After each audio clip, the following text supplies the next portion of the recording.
Lisa Crawford. I'm a volunteer with Henderson who wants to be active for Henderson.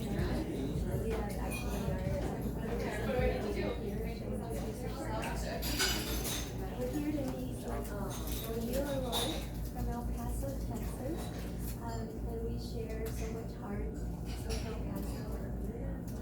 So now this was made on August 3rd, Holy Ridge against State University. So I still have it. And rags on my face.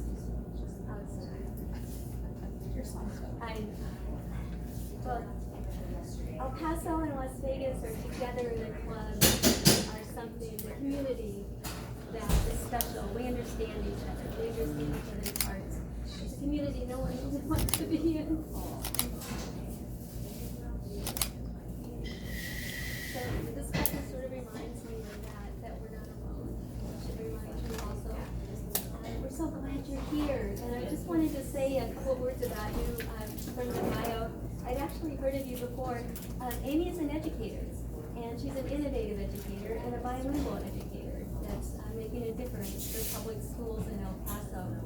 She taught in Guatemala right out of college, and so had this experience in dual language education that I think sounds important, and I'd like to look more into it.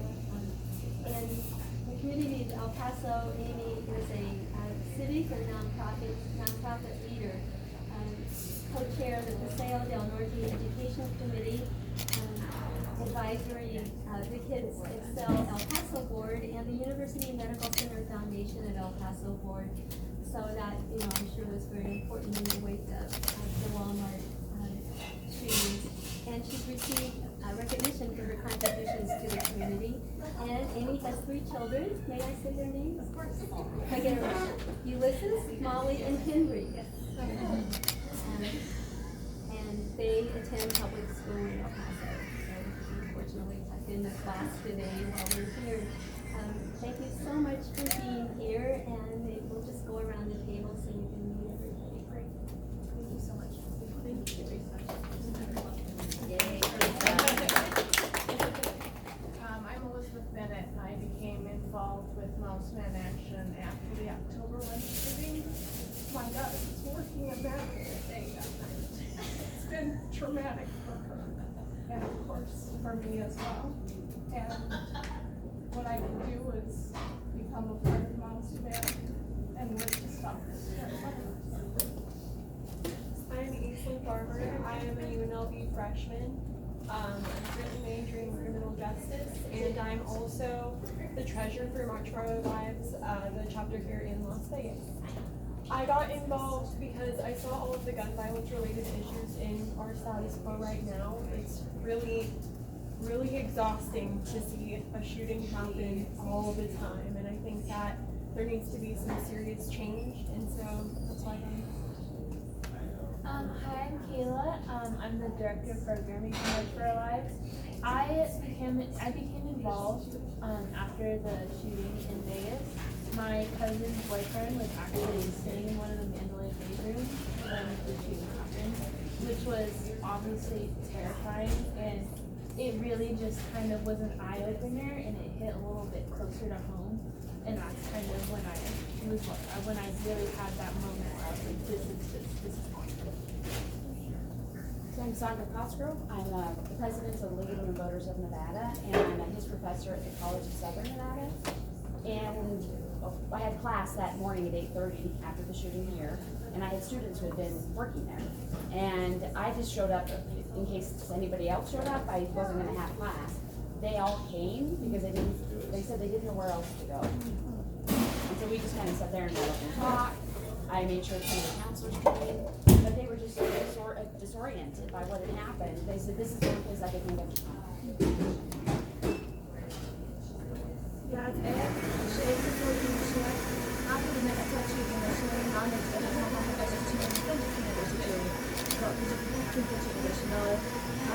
I'm Navajo, was born and raised on the Navajo Nation originally, and I am faculty at University of New Mexico, College of Population Health.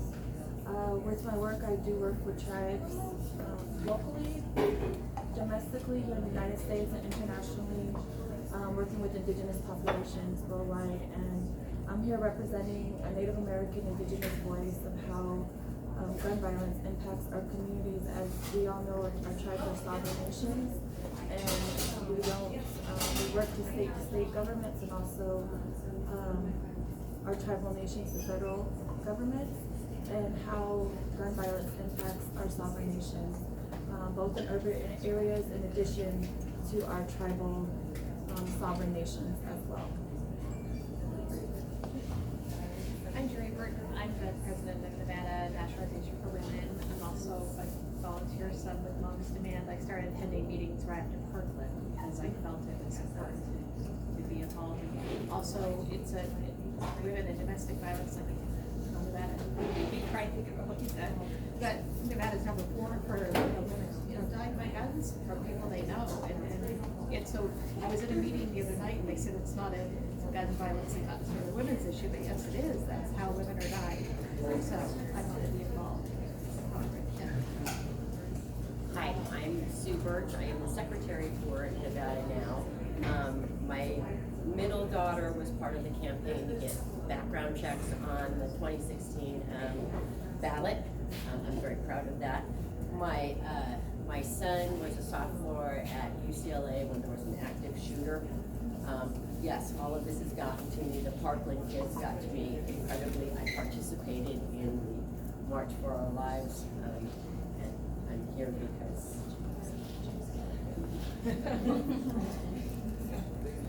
I'm Claire Cooper. I'm the local lead for Henderson Wants to Man Action. After Sandy Hook, kids were really little, and I thought, we gotta do something. And little did I know that Shannon Watts was creating building something amazing. And then when October 1st happened, I understand found moms and went to a meeting and been the local lead for about a year and a half. My name is Marissa Morano. I got involved after the celebration date.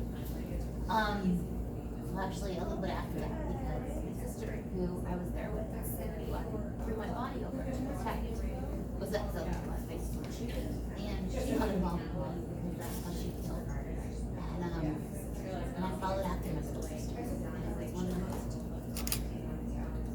horrific experiences of my life. I'm a licensed clinical social worker. I work with Department of Family Services children that experience trauma every day, and I never understood what they went through until I went through it. It's the first time even admitting it to real people, but I have PTSD because of it.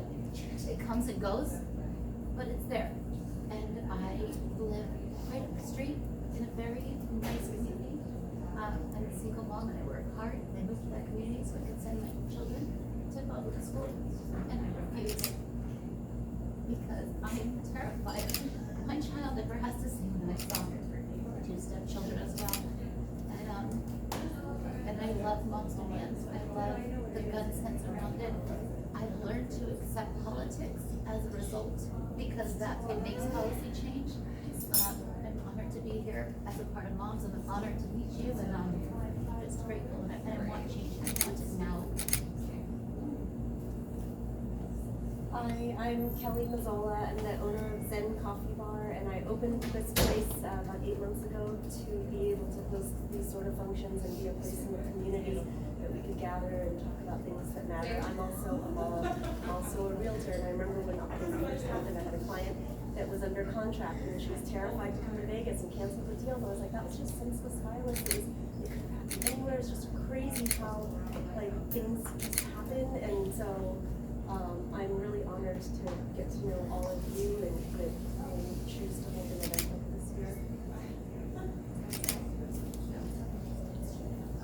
I'd love to just introduce myself and tell you a little bit about our life in El Paso. I was born in Chicago, but really felt like I lived most of my childhood in New Mexico. Grew up on a cattle ranch. Spent my time riding horses, moving cattle, and that was the absolute most magical childhood. I went far away for school, and then after graduating from college, moved to Guatemala and taught kindergarten there, where I was first exposed to this concept of dual language education. And then was looking for a place to land in the United States, come back home. Felt like I had been away from my family too long at that point. And my parents, who were raised in El Paso, were moving back home. My older sister and my older brother, I'm one of 5, so 2 of my siblings were moving to El Paso, and so I thought, I'll go land in El Paso for a year, figure out what's next in life, and then launch back out into the world. A few months after moving to El Paso, I was set up on a blind date with Beto. My aunt called him up and said, my niece just moved to town, she doesn't know anybody, take her out. And he did, and we, El Paso is this beautiful binational community that sits right along the Rio Grande River, and so you have El Paso on one side, Ciudad Juarez on the other, and 2.5 million people across that border where people are living, working, playing, really on both sides of the border. So we drove down, walked across the bridge, and just had this spectacular night in Ciudad Juarez. And I always joke with him because on that first night, he was already convincing me to stay in El Paso. And he gave me every reason in the world for me not to leave. And I thought, wow, he must really love me already. And I later found out that he is just absolutely passionate about El Paso and our community. And he has that same sales pitch for everyone. Really just had an amazing few months. We were engaged 4 months later. So I realized I was going to be in El Paso much longer than I originally expected. And so really, through his, when we were dating, so through El Paso, I really also fell in love with El Paso. We would knock on doors, go to neighborhood association meetings, and just got to know the community in a way that I never would have otherwise. And it has given us so much over the last 15 years. We were married shortly after. We have our 2 kiddos, Ulysses, who's 12, Molly, who's 11, and then Henry, who's 8. They're now all in dual language programs in our neighborhood public school. And I was at a meeting this morning that I spoke mostly in Spanish, and my kids would laugh at me because their Spanish is so much better than mine at this point. We just, have always been fueled by our community, whether it was that race for city council. 6 years later, when Beto's term ended on city council, he decided to run for Congress and really approach that race in very much the same way we did as city council. We knocked on as many doors as we possibly could, never approaching people to say, this is our platform, this is what we're going to do, but really trying to understand the issues that people were facing day in and day out, and then using that to help inform the way we approach the work going forward. So, Beto served in the U.S. House for 6 years. Really, when the president was elected in 2018, we looked at each other and couldn't understand how someone who had talked with such negative rhetoric about the people that comprise our community that we have so much love for could have been elected.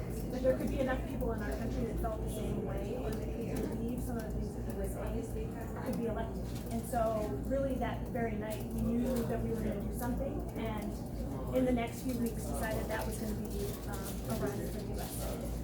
And that turned out to be incredibly challenging, just like this race has been, but also so amazing. There are 254 counties in Texas, and we went to every single one of them, and it didn't matter how populated it was, we showed up. And so we were, some of the favorite, my favorite places that we went to were the reddest counties of Texas because they had often been completely overlooked. No one had showed up in decades to hear from them. And so it didn't matter if you were a Democrat or Republican, independent, we were asking you to come out so we could listen. And we just had the most amazing conversations and really felt like we had this extended family all across Texas now because people were so appreciative. Sometimes they were shocked that we were there. What are you doing in King County? But even if they respectfully disagreed with some of the stances that we were taking, they were so appreciative of us being there. And so we want to do that very same thing at the national level and really bring everybody together around these really important issues. And that's a hard thing to do. You can't be everywhere all the time. And so to the extent that I'm able to go and meet people and hear their stories and bring that back and share that with them, it really truly is the driver for how he thinks about the policy that he wants to move forward, and really the fuel that keeps him on the road. He gets so much energy from hearing from people.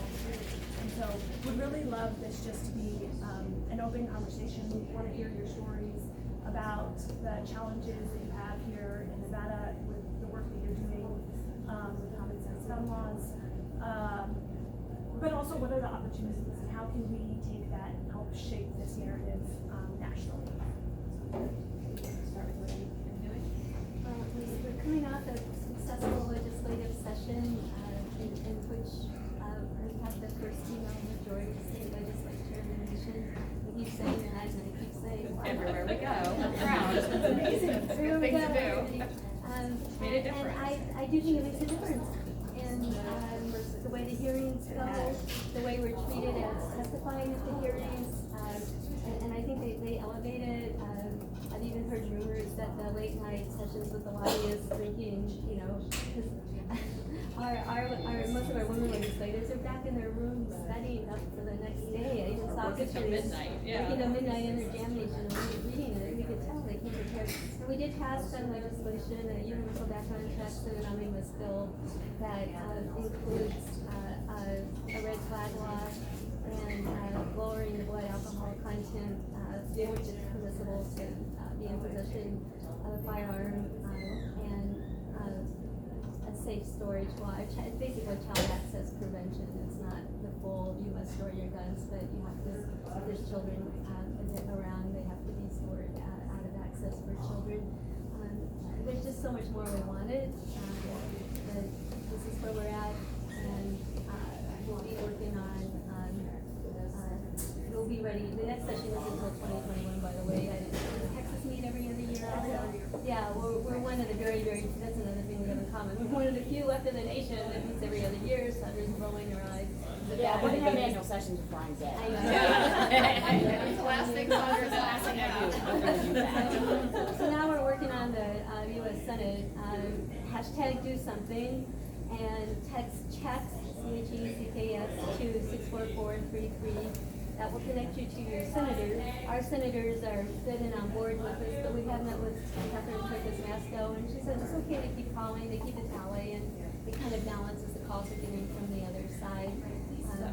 We have a lot more going on. We've expanded our Be Smart initiative, which is, you know what it is. I do. I should have said that I'm very proud to now be a mom's member. The El Paso chapter was formed, I think, in about February, and I was out of town for their first meeting.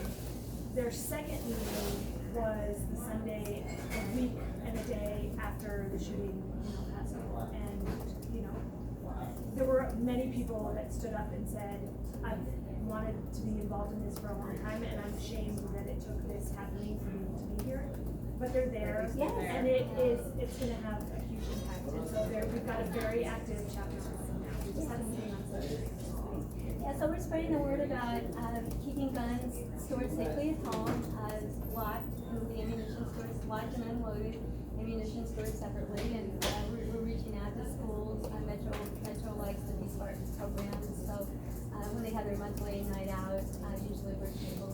Las Vegas, police department has partnered with Be Smart now, and they're on Wednesday, the 25th, they're gonna, it's gonna be public and show that they partnered, and they're putting cards out with Be Smart kids, and yeah, they're really embracing it. Shooting gentleman, kilogram, really takes hold of that, so, yeah. Sorry. I just wanted to throw that in. Yeah, you're right, thank you, I didn't know that the 25th.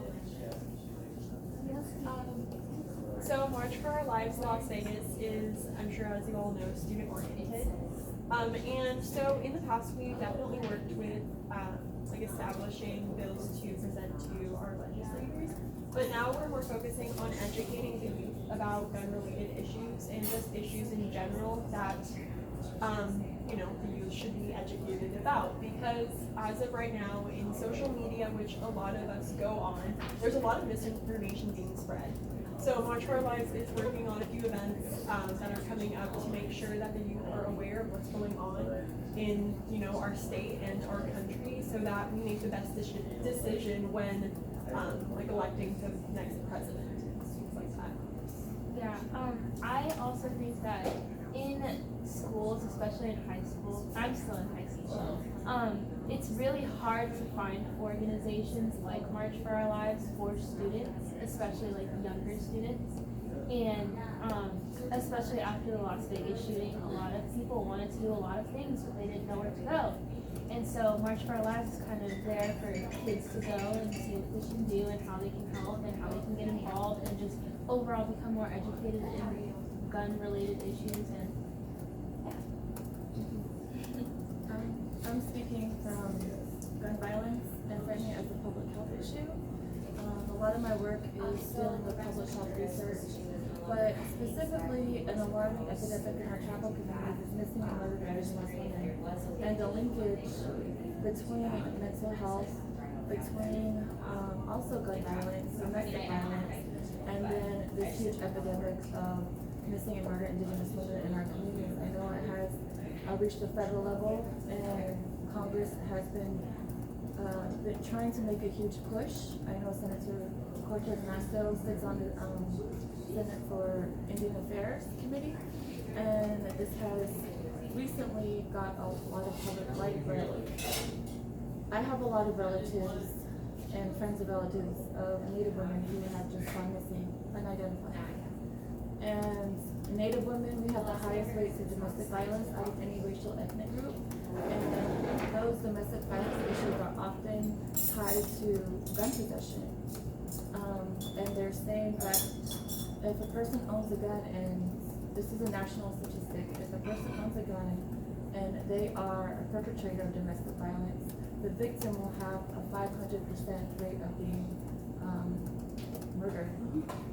And so, and you relinquish that back to our tribal communities and how our women are, and this is happening in both urban and rural spaces. It's not just in our tribal community specific, but also in urban spaces as well. And how we can address this initiative and pulling in the impacts of gun possession and gun violence into the IPB. We have the highest rates of physical violence, sexual assault, sexual violence, in addition to stalking. And so how, my agenda is how can we work together at a grassroots level? For those that are in the organization such as Las Vegas, we do have a high Native American population here. We have about 60 to 80,000 members here in Las Vegas area. We also are in close proximity to the Las Vegas Tribal Paiute in downtown Las Vegas. And then also the Mawapa Paiute Tribal, which is about 45 minutes away. There's 32 Native American tribes and colonies in the state of Nevada. And how we can work on a local grassroots level, but also on a state level to help coordination between the tribes and the state, but in addition to the federal level, and how the federal level can assist in things in terms of the VAWA Act. How can the VAWA assist all these issues? So that's all I want. So thinking from the voters, we've got the last two legislative sessions looking at behavioral and mental health. We do a really good job in this state of incarcerating people who are mentally ill, killing them, sending them back and forth to the emergency room over and over, and yet we have almost no school psychologists, no social workers, no preventative care, no transitional housing. And so it worries me when, especially the president gets up and immediately wants to tie a violent act to mental illness. Because then he's already said we should lock them back up again, and we should go back to chaining people to the walls basically. And so I don't want mental health to be completely off the table when we're talking about gun violence, because there are strong connections, but it's usually because somebody didn't get help. And if they could have had that help, they wouldn't have had the problem. But on the other hand, we can't go back 50 years to one floor with a cookie test and be institutionalized. And I don't know the statistic off the top of my head, but I believe it is those that have committed an act of gun violence. Very few percentage actually is attributable to someone having a mental health crisis. March for Our Lives Las Vegas, in addition to trying to get people to be informed about certain issues like this, we're also working towards mental health, because we do agree that mental health is an extreme issue, and the president does a really good job of stigmatizing those who deal with that, which in turn makes society produce this sort of stigma about mentally ill people. Like, I went to Green Valley High School, and we started this program, I forget the exact name of it, but basically once a month you would meet with a class, and the entire school would do this, to try to combat mental health, basically, teaching people soft skills and hard skills. I feel like schools and just the public in general are trying to deal with mental illness while not actually addressing the issue. So I think it's really important to teach people on how to identify their own mental illnesses and give them the resources they need to combat these issues. Yeah, the program is SEL, and we actually had a meeting in SEL yesterday. And I think that Aislinn's right, they're not addressing the core part of the problem. Yesterday our lesson was about handshakes and how to talk to people. And I was thinking to myself, how is a handshake, learning how to do a proper handshake, gonna help someone who's battling mental illness? I don't think that the schools are going about it the right way. I don't think that there are enough resources for students who need them. And I don't think that meeting once a month and learning how to do a handshake is going to help people in any way, shape, or form, especially students. Yeah, in addition to that, sorry, real fast, I'm pretty sure the program started off in Texas too. So I just think it's really important to address things with youth, because it's not talked about very often. Another issue that kind of ties into all this is, I don't think people realize what these lockdown drills in schools are starting to do to kids. And Moms Demand Action is not at all in favor of these lockdown drills, because they cause more harm to the kids. One of our members this morning, her daughter witnessed a car accident yesterday where some pedestrians were hit. She was traumatized. She said she didn't sleep all night, went to school. She didn't want to walk to school, but she went to school, had a lockdown drill. So on top of all that, she's traumatized again. Yeah, Coronado just had a lockdown yesterday because they thought that there was a gun on campus.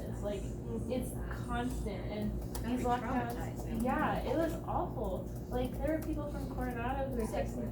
Yeah, at Coronado. Is that the one that was a bike handle, or there was something that it wasn't? Yeah, it wasn't a gun. Yeah. But they thought that it was, and the teachers were telling the students that they thought that it was a gun. And obviously all the students were freaking out. And this similar stuff happens at Green Valley. Last year, the very first day of school, a guy came to school with a gun. And it's bad. So at CSN a year ago, we had a faculty member shoot himself in one of the bathrooms on campus. And then our administration didn't even say anything to faculty for about a month. And then we told them, you need to get your faculty senate because we need to find out what happened. He brought our chief of police, and they said, well, here's what we're gonna do to respond. We're gonna give you stop the bleed training. after me and some other faculty told him he could go outside, think about what he had just said, and then come back in and talk about mental health and behavioral health and all that, then we would talk to him again. But they thought it was appropriate after we had a colleague try to shoot himself to just say, well, let's just stop lead training. I work with a lot of, like I said, kids in the DFS system. So, you know, it's heartbreaking that this is happening in Green Valley and Coronado. But these kids in North Las Vegas and around the valley that have been, you know, survivors of violence in their homes and everything like that, they'll tell me, Miss Marissa, I don't know why it's a big deal. He just brought a gun on campus. He didn't use it. Do you know what I mean? They're doing another drill. I'm gonna go smoke. So they're leaving campus during these drills to go smoke and to go do whatnot because they've become such normalcy. Do you know what I mean? And that's a huge problem. You know, then to piggyback on that, I've got other kids who are like, it re-triggers their PTSD. So, you know, you're seeing both sides of the spectrum. I mean, I don't know. I mean, I think that the people that are trying, but I think that the fact that we need statistics and research to back it is really what's going to make this happen. So I think it's a lot of people trying to implement things that don't really know. Do you know what I mean? So my thought is that, you know, I'm hopeful that people get elected or step up that know statistics and use the knowledge that we have to make this change, because we're seeing a wide range of the spectrum and it's not okay. But Have a treat it drill like to a go public smoke. health issue and That'd be research great. it like it is, so that you've got the data to make informed decisions. And the research, they finally brought back the idea that Centers for Disease Control can conduct research on gun violence as public health. It's not funded. Who we had was Senator Cortez Masto. She walked us through. It's frustrating. It's really frustrating because without data, you don't know, do these lockdown drills change behavior?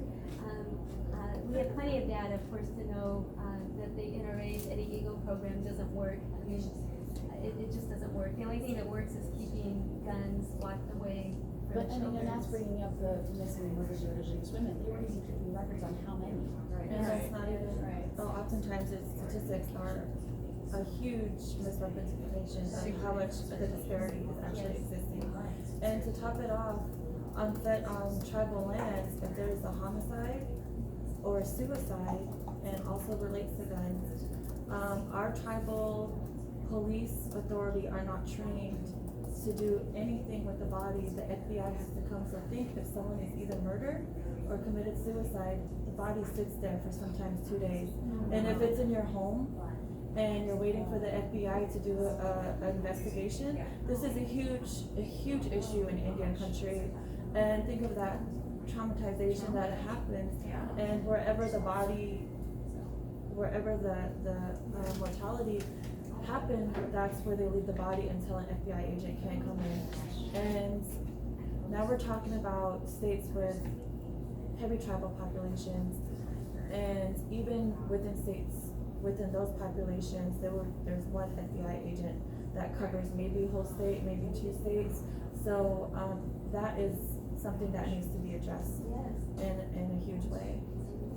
So I know one of the things that Sandra, I'm gonna miss your meeting during the week next week. We're talking about things that can be done in the interim, different things they're working on. And but soon we've been talking about is how, when we're doing our questionnaire for new people that are running for office in Las Vegas and Nevada, what legislation you think we should start focusing on? You know, do you agree that we need to, eliminate assault weapons, or what do you, Mom Demand, thinking that we in Nevada, we did some great things, but We know we're not done. we know we have a lot of work to do. Well,